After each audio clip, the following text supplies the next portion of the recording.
If only they knew. The hub for young business minds. Yes, people, it's Ted Lawlor from the If Only They Knew podcast. And today we're joined by Joseph and Oliver from UniTaskr, the platform that helps students find work opportunities and earn money whilst at uni.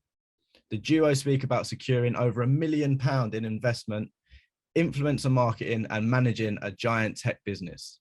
So if you're looking to understand the mindset of a successful young entrepreneur, this is the podcast for you. Right, cool. We'll start off. If one of you want to take the lead on this one and let us know who you are and what you do, and then we'll hear from the other one to hear the same answer. Sure. So UniTaskr, as a company, in principle, we're a tasking platform. So we're what you could imagine to be a Fiverr for students, in the sense that we connect now over 200,000 students across the UK with part-time work and experience building opportunities around their studies. On the flip side of that, we've also got an agency attached to ourselves called Shout, which looks to tap into our network of students as an army of nano influencers, content creators, and market research panelists in a bid to find a new and authentic way for brands to ultimately tap into the student market. So that's pretty much it. And on a personal level, I'm Oliver Jacobs, one of the co-founders, and we started this about 5-6 years ago when we were both studying at university.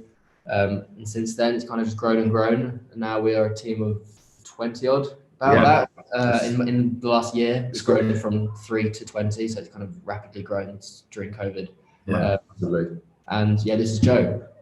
So I think when we look at what we really are, whilst we are a tech company in principle, we aim to be so much more, in the sense that UniTaskr is here for two reasons really.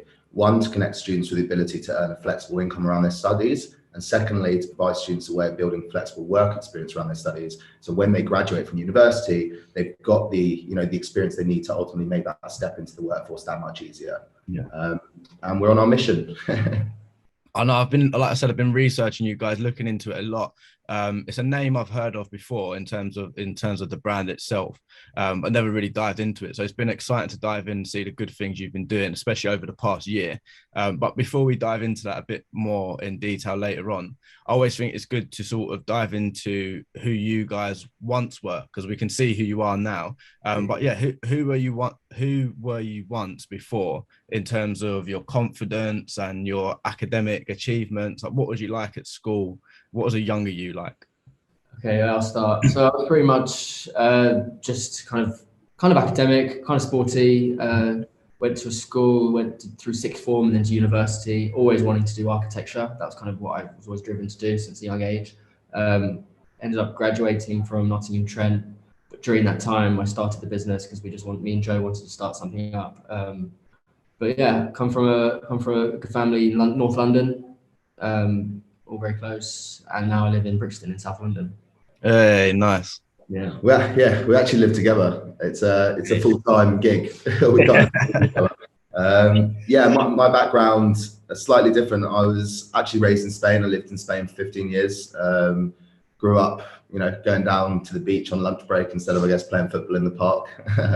When I was 13, I moved back to the UK to boarding school, which is actually where I met Ollie. Ollie, as he said, we went to school together. So Ollie lived probably about 100 meters away from the school. So he was pretty much my escape through our entire studies, which is great. And following kind of school, I guess next steps, I didn't want to go straight off to university. I wanted to do something a little bit different because I wasn't really sure what I wanted to study. At that point, I actually decided to do a year course in Africa, where I worked and trained as a safari ranger. So I used to do anti-poaching, game relocation, and worked out there for about a year, had some crazy experiences. Was certainly very different. Went to uni to study animal behavior, and it was in my first year and Ollie's second year where we came up with the idea and looked to tackle the student financial crisis. It's been a bit of a roller coaster ever since, as you know. But that is such a mad sort of series of events, isn't it? Like meeting each other at school, and you're off playing with lions. And it's just a weird situation, I guess. But one thing I wanted to ask you, in terms of living together, like how is that? Because that's something that it may seem quite irrelevant almost and somewhat minor, but I feel like it's an important point, like the two co-founders sort of working together and living together. So and you went to school together to add on top of it. So how do you cope with that?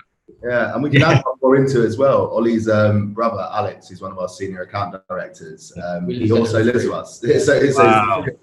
So it's productive. I think we've always put our friendship, in front of the business, and that's been important to kind of, help us kind of grow over the years. I feel like we've been living together for a while, because even straight after uni, I went up to Manchester when he was already at uni, and kind of moved in with him. And then from then onwards, we just kind of stayed in Manchester, going from kind of long-term rentals to long-term rental. Yeah, and so since then, since about 20, so like the last 5 years, we've been pretty much with each other all the time. And it helps. I mean, it's such a fast-paced environment, being a startup. We need to act so incredibly reactively. I mean, we've had nights where suddenly we'll start going viral, and like I'm talking about signing up 10,000 people in a night, spinning up our servers, and we're just in the office, the two of us, with a glass of whiskey, just fucking like, what the fuck is going on? Yeah.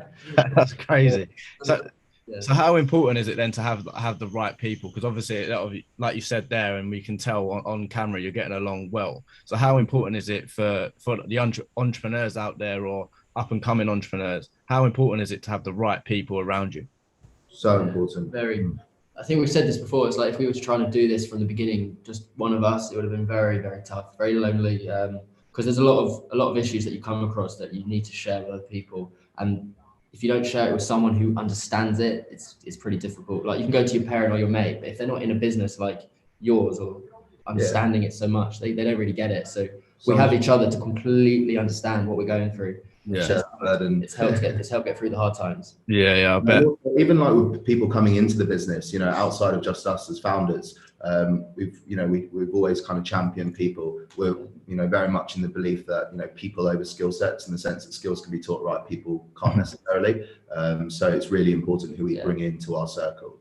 Yeah, you mentioned it previously, like how you sort of started UniTaskr, but based off what you said there, was it the love of people that sort of got you into it, or just thinking about people first, or what was it that made you get into this? Because you come from completely different backgrounds in terms of what you're doing now. So I think we both experienced very similar experiences at university. I think both of us had a number of friends who ultimately had to drop out of university because they couldn't afford the cost of living. Didn't have parents who were able to, fortunately, give them the support that necessarily they needed to actually stay in their studies. And we had friends that were dropping out, so we kind of both acknowledged this. And I think we had a similar situation with a mutual friend, and we ended up sitting down and looking at the problem. It's like, okay, well, how can students monetize their skill sets? How can we break this down? And I mean, we've changed a lot over the years. The very first platform we launched was called UniTaskr. And it was a student-to-student app. And what we found very quickly was that while students extremely eager to earn money, very receptive towards taking on tasks, they didn't want to spend the money. So we tried to get this community of students and students trading, and we couldn't. And I think about 3 years later, we had about 4,000 or 5,000 members in our workforce, but no one was buying them. And we basically had to take a step back, realize that it wasn't working, and that we needed to make some serious change if we wanted this journey to continue. And we rebuilt the app from scratch, and it actually took us a year to get back to market. We lost every single user that we had spent 3 years building. And when September 2019, we're back with scratch. With a new name, UniTaskr, new concept. That is like quite a brave thing to do, to sort of look at it, assess the situation, and say, right, we're gonna have to take a step back. So how was that whole thing? What was going through your mind at that time? By the time you end up doing that decision, though, it's kind of it's so obvious. Like it makes sense. It's like, well, people aren't buying. Students aren't buying each other. Well, right, who's got the money? It's the businesses. It's your mums and dads. Let's let them book them. So it was kind of very simple to do. But on a personal front, it was hard, really hard. I think at that point we had run out of funding. We needed to look to bring on a technical co-founder. It's the only way we were going to be able to rebuild the app. We found someone who we thought was right, led us a bit down a bad path.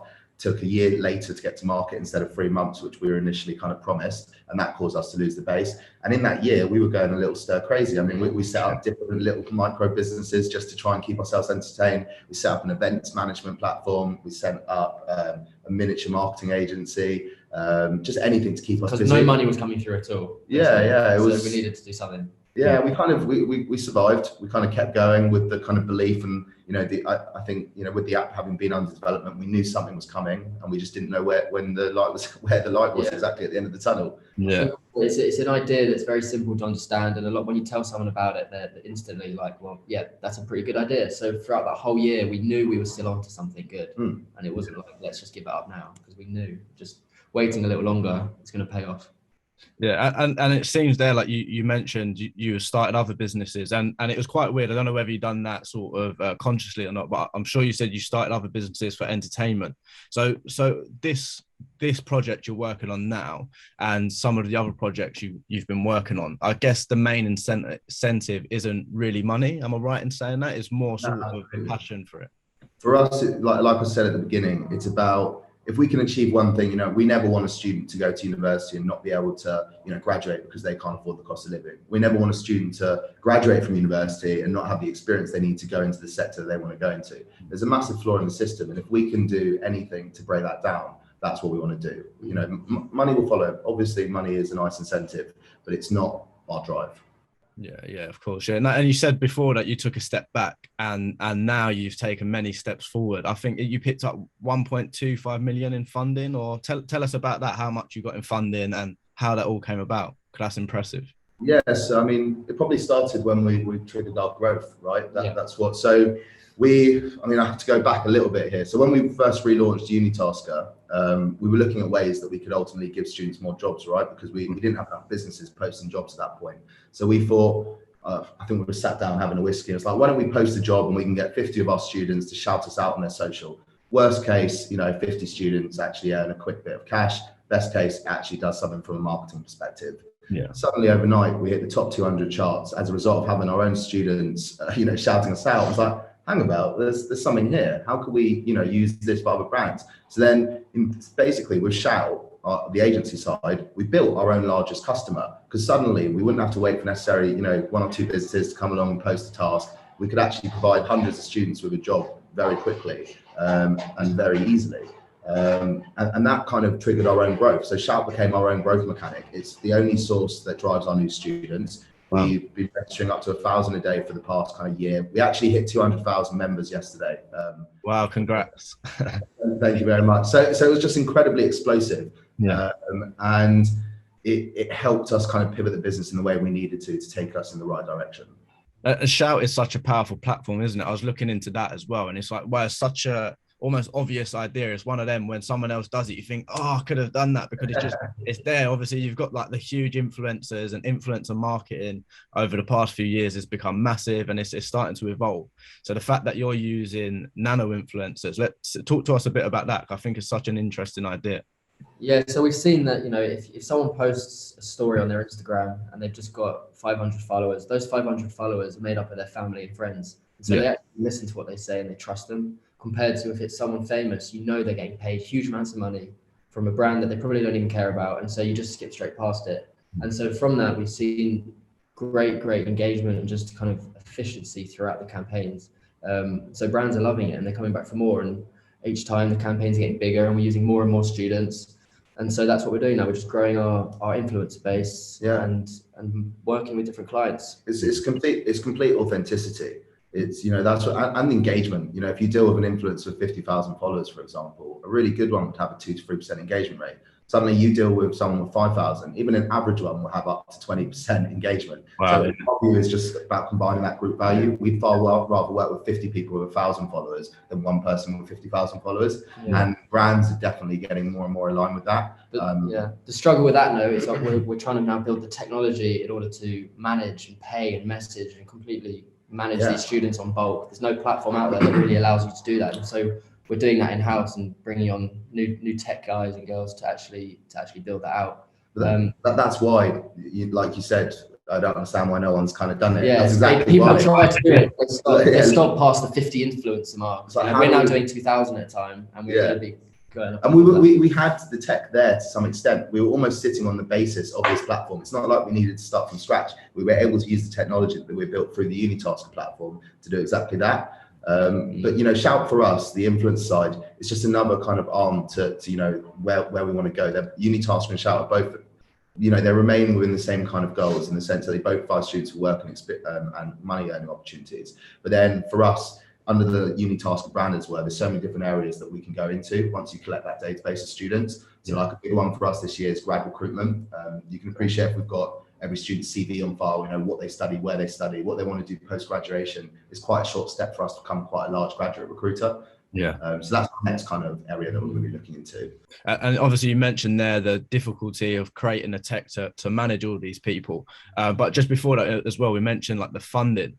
And like you said, you got a lot of funding. So how, like you said, with the just looking after the people on the platform is quite a hard work. So how do you manage all the money coming through and all the things you could do? Like how do you sort of stay focused and on a practical level, how do you manage such a huge machine? Honestly, a lot of prep and a lot of Google Sheets. Yeah, and people. Yeah. I mean, look, Ollie and I took the business as far as we could go, just the two of us, and we recognised that. And we're very fortunate to be in a position where we were able. The reason we were able to raise is because of the results that we were able to achieve through the COVID period. We kind of showed our investors that somewhat pandemic proof, which might come back to hit me. But we understand when we don't come from financial backgrounds or we never studied business courses or anything. So we are getting to the point now where we're bringing in more senior people to help us drive this forward in a more efficient way and make the right decisions. Because it's too much for just us two now, Yeah, that makes sense. That makes a lot of sense. And also talking about a big database of people, big funding, you've also had some big clients as well, haven't you? If you tell us more about that, I think that's really exciting. Yeah, so I mean, it's been instrumental. I think a lot of the bigger names that we started to work with definitely brought in others. I think it was, especially with nanos being such a new thing, it was that almost that stamp of approval. So some of our more recent clients, Red Bull, for example, been working with them on a few different projects. We've got a few projects coming out with them this year, which we're excited about. We work with Western Union, we work with Spotify, Warner Brothers, Iceland. Wow, so many. Yeah, it's really growing quickly. Like I said, it's just becoming more and more popular, and the results speak for themselves. So it's definitely attracting the right people to us. Yeah, I bet that as well as everything going on, you must feel so sort of proud. Like how proud are you of what you've achieved, like on personal levels for the both of you? Yeah, I think we forget about it sometimes because we're so in it. It's nice sometimes to step back, like on a weekend, and just think, okay, this is pretty cool. Also, we know where we want to go, and it's like you said, it is important to look back at what you've achieved. Yeah, we should do that more though. We are grateful, but we do. We have moments where it might be at 4 a.m. on a Saturday, but we're going, well, fuck, this is cool. We've done well here, but it's not just down to us. We've been very fortunate. We had a good idea, but we've had really good people around us. Like for example, our entire with Shout, for example, our entire campaign team. It was a very manual and laborious process to begin with, and it still is to some extent, even as the technology improves. And they have to work extremely hard to make this all possible. So yeah, massive shout out to them. Obviously we spoke about the massive clients as well, and this is something I've been thinking of lately, just because I'm a marketing nerd. I love marketing, and listening to like Gary V, and the likes of like people like that who are really in the innovation space, and they're talking about how things are changing so much, especially like you mentioned, due to COVID, things are changing. So just on like a macro level, how do you think the influencer landscape is changing? Like you said, you've worked with so many different clients, from Iceland to Red Bull to NordVPN. So how do you see just the marketing landscape even changing, let alone the influencer landscape? Yeah. I think like from a first perspective, like we focus primarily on student, right? Yeah. And I think, brands are getting more and more susceptible towards targeting students at a younger age than what they might have prior. I think they're not, obviously it's common sense really. If you capture someone from a young age, then they tend to stay with you for life if you're a strong brand. Yeah. So I think brands are definitely they're spending a lot more in targeting students now because they appreciate the value they can bring in the future. And creating more advocates and ambassadors for the brand rather than just an influencer who does a few posts, someone who actually becomes part of the brand. And when you see that celebrity, even if it is a celebrity or a person, you represent them to the brand that they've been talking about for years. 100%. And also, I guess also, I think brands are starting to, like I kind of said before, pay more attention towards the little guys. You know, they don't necessarily they appreciate that, especially, you know, when it comes to Gen Z and millennials, we don't trust the big influencers anymore. You know, if Dan Bilzerian's holding a bottle of aloe vera at a 90-degree angle in the sun, that he's probably been paid to put it there. And, you know, whereas and I guess, you know, especially for startups, it's really important to break down that trust barrier. So working with nanos is a good way of doing that, because like Ollie said, their following built up of family and friends. So there's no greater way. Yeah. And this is something not predicted, but this is something I've been thinking about for a long time as well. Like, you know how traditionally it was like only ever athletes that would get sponsored, and then it sort of was like musicians and like public figures, TV, like, and then it just sort of gone down and down and down. And like you said, it's getting more micro. So I feel like do you think there'll be a point where more individuals will be like almost sponsored in some way? Maybe not necessarily a traditional kind of sponsor, but some sort of package where a certain company will, like you said, there'll be a true ambassador for that brand. So a certain company will look after an individual. Same me with the podcast. A company may take me on from the very early stages and try and guide me into a real ambassador for their brand. That's kind of what we're doing with Shout. They're using us to create these ambassadors of everyday people and turning them into ambassadors. That's kind of what the goal is here.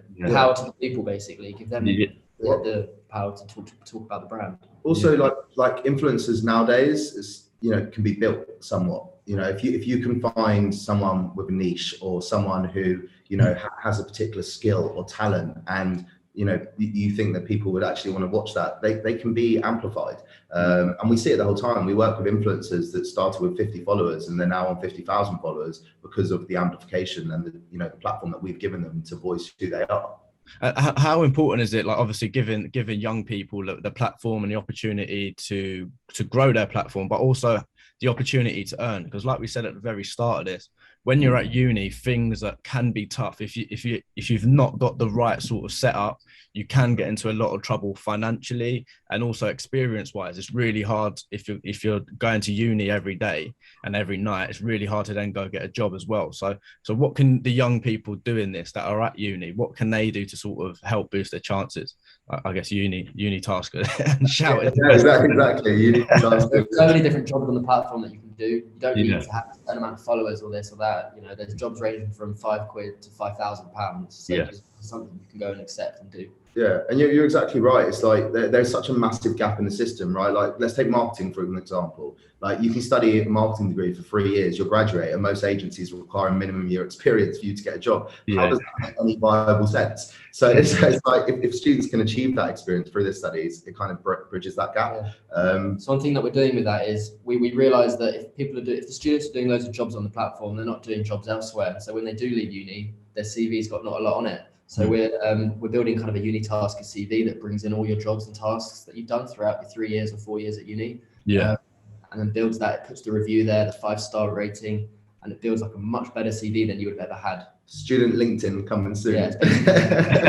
that it is needed though, isn't it? Like, even on so many platforms, it's really hard to just focus on what you're after, essentially. So LinkedIn is just, in my opinion, it's just full of so much crap, and it's really hard to get to the value and like what you really want to see. So I think something like that would actually be a really good idea.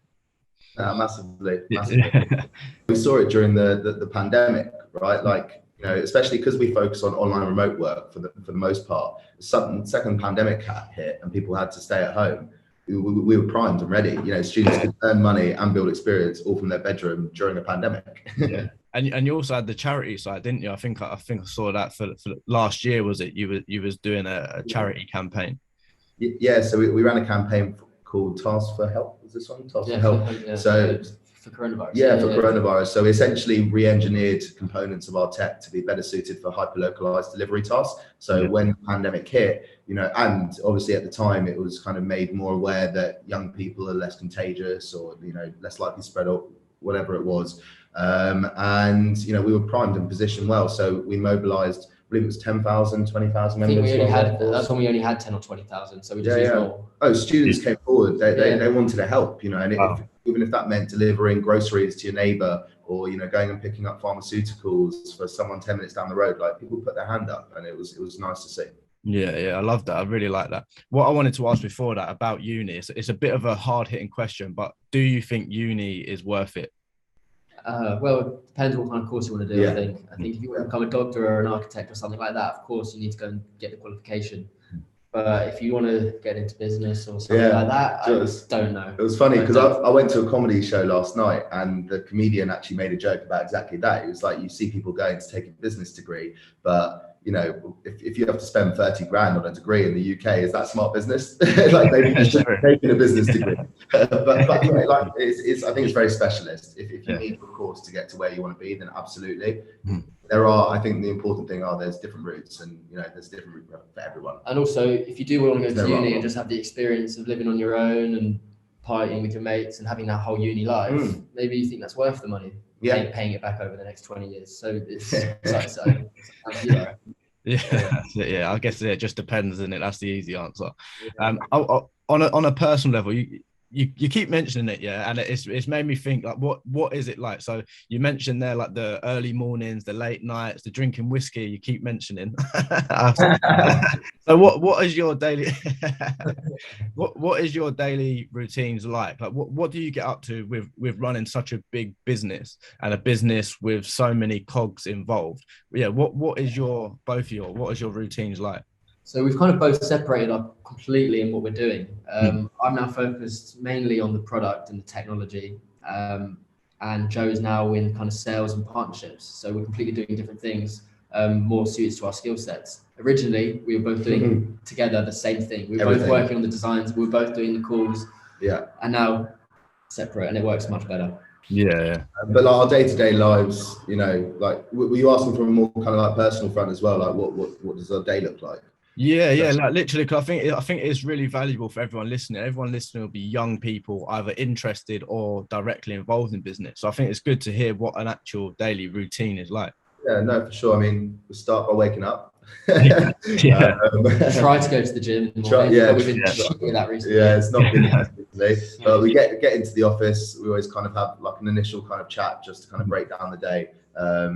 Get to it, have chats with our relative teams that we both kind of manage, get moving on the day. Then, I mean, we tend to work, most nights we'll work through to like 7, 8 o'clock. Like, we do tend to work quite late. Obviously, when our staff leave, or our team leave the office, it gives us a little bit of quiet time for us to focus on some of the stuff that, you know, really put our head down, more kind of business development side of things. Then, it kind of laps over, and it's just continuous. It's very much a roller coaster, you know, being on a startup. I'm sure you've experienced this yourself with the podcast. You know? It's like, you have days where you're bloody flying, and then you have days where you feel like you're sinking. It kind of goes back to Ollie's point about, you know, having someone with you that you can work on it with, is having, you know, someone in place. It helps. But we're learning to delegate a lot more now and bring on people that will take day-to-day tasks away from us. I mean, I'm still doing a lot of the customer service, but I just shouldn't be doing that at all anymore. Finding it hard. We find it hard to give away the jobs that we enjoy doing and we know we're good at doing. But it's something we're learning. And that is such a big point, isn't it, for the entrepreneurs that get the business up and running. I found it with like I said, I've got a guided journal, and I found it with that. It started to do really well, and it's like I find myself saying, I could just do this instead of doing what needs to be done, because I enjoy doing that, right? Like, you know what I mean? So it's really hard to sort of figure out and step back and look at it from a practical perspective.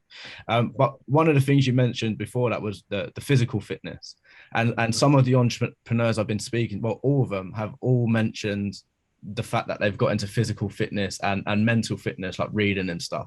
So how important are both of those things for you guys? I think physical, going to the gym, is so important, and we're seeing at the moment we're not doing that, and we're getting more frustrated with things. I think when we both go to the gym, we know we're starting the day really well, and we're moved for the day. So we need something again. Also, reading. I've tried to get back into reading. I find it difficult to actually sit down and just do that though. When I'm down doing nothing, I want to be on my laptop working. Same. I prefer listening to a podcast, if I'm honest. Well, you got a new one to listen to now, so you're sorted. Perfect. What would you say then? You given lots of advice throughout this. What would you say would be your ultimate advice? If I could just say you'd have to pick one advice for young people in general, perhaps the people that are interested or involved in business, what would your advice be for those? I don't know if you'd agree. I think I've got one, and I think you'd agree with me. understanding when to pivot. I think, when you're in a startup, especially when you hold your idea so dear to your heart, often founders will find it very hard to detach themselves and appreciate when something's not working. And there is nothing wrong with appreciating when something is not working. It's having the courage to accept that something's not working and the ability to reposition in a way that it can work. I think don't hold on for too long. Make sure that, you have the strength to move forward in a slightly different direction. Had we not, pivoted by opening up to members of the public, we would have been down by now because the student model didn't work. Yeah. Had we not launched Shout, we might not have been able to drive enough revenue to continue our journey. I think you need to kind of observe your situation at the very time and see what you need to do to make change. Yeah, it's not giving up. That's the thing. It's not giving up, and don't care what other people think, that they think you're giving up. Like, fuck it, do what you need to do. Yeah, and you think about Airbnb, like, the way they raised their initial investment was through launching a cereal box, like what Obama rose or whatever it was. That helped them fund their initial round to build their MVP. Like, smart. You've got to get smart. That's it. And I think a lot of it is basing your decisions on facts rather than emotions, but then also factoring in your intuition as well. So it's quite a weird situation, isn't it? But there's definitely a lot to the decision making. 100%. Yeah. Coming to the last few sections then, obviously this podcast is called If Only They Knew. So what is one thing you guys wish you knew at an earlier stage in your career or just in your life to help you now? Yeah. I'd say in terms of the business, if only I knew that we just needed a very, very simple version of UniDosh or UniTaskr in the beginning to get out there and test the product. We spent a lot of money and a lot of time building what we thought was like a fully fledged version of the app. And it was the worst decision ever. We had to go back many times and start again because of it. So if we just created a very simple website, collected data, figured out if students actually wanted to trade services between each other, we would have learned a lot quicker and probably got to where we are quicker. Yeah, completely. And I think on a more like personal front as well, if only I knew kind of where we'd be today, I wouldn't have put so much anguish and negative energy into those hard times that didn't necessarily go well. I think people waste a lot of energy on things that can't necessarily be changed. And, I think just kind of moving forward with a positive mindset is important. Yeah, no, I love both of those, and it's so true. What is next for you then, looking forward and like you said, being positive about the future, even though you don't know what's to come? But in the short term, what are your plans for the brand and for yourselves? Yeah. Okay. So one big thing we're about to do is launch in the States. We are in the next couple of months, hopefully. We're doing some things with the technology at the moment to get us ready. That is exciting. We can't wait. That's dreams we always had was to open there. Wow. Launching the recruitment agency side. I guess growing the team, like having like recently raised the funding round for us to be able to now get ourselves into the position we need to get into to actually, take this thing really to the next level. It's quite exciting. We've got what we need now. But we are still right down here. Like there's so much, we're still so at the beginning. There's a lot to do. Yeah, that's 100%. That's exciting though, isn't it? You guys must be excited. Yeah. Final thing then, what do you want your legacy to be on a personal level? Do you want to leave anything behind once you're gone? I guess it'd be cool. Yeah, gone. Yeah, no, I was just going to say, having a big impact on the student financial crisis. If we can become somewhat of a pillar in the student community for centuries to come, where students have this platform in place that helps them all rounded throughout their studies, earning money, building experience, meeting people, connecting with friends. I think if we can kind of position ourselves in that respect, then that would be success to me. Yeah. It'd be nice to know that when a student becomes a student, they already knew that they were going to go onto the UniTaskr app and download it. It was like the thing that you do when you go to college or uni. You get UniTaskr and that sort of stuff. Yeah, no, that's sick. And like I said before, you guys are smashing it. And I'm sure, I like to say to every guest, it's always good to sort of acknowledge how far people have come, but also where they're going to go. And most people that I've had on the show go on to do it. So congratulations, firstly. And I look forward to seeing your journey. Where can everyone listening find out more about you guys and follow that journey? Yeah, so probably give us a follow on Instagram, just at UniTaskr, or our website. Download the app if you're a student, I guess. Yeah, www.unitaskr.com. Yeah, UniTaskr without the E on the end. Yeah. Thank you. Yeah, no, it's been great. Really enjoyed this chat. Yeah, brilliant. Thank you so much, guys. And yeah, like I said, I'll look forward to seeing the progression as well. Amazing. Cheers. Thank you.